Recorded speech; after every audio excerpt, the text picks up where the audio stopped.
নমস্কার, Dinhata news live 24-এ সকলকে স্বাগতম।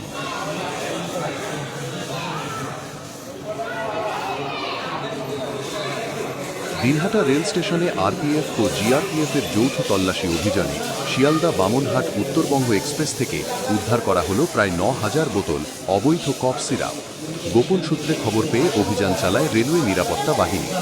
ট্রেনের পার্সেল ভ্যানের মধ্যে রাখা কয়েকটি বাক্স থেকে এই বিপুল পরিমাণ নিষিদ্ধ কফ সিরাপ উদ্ধার করা হয়।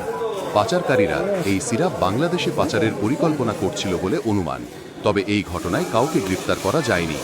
উদ্ধার হওয়া কফ সিরাপগুলি বাজেয়াপ্ত করে তদন্ত শুরু করেছে জিআরপিএফ।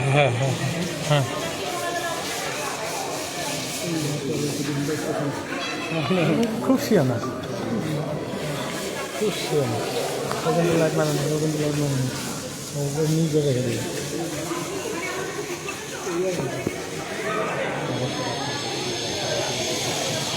আপনারা দেখছেন দিনহাটা স্টেশন থেকে সরাসরি উত্তরবঙ্গ এক্সপ্রেস থেকে অবৈধ কাপ সিরাপ উদ্ধার করলো রেল পুলিশ। সেই ছবি দেখছেন আপনারা সরাসরি দিনহাটা স্টেশন থেকে।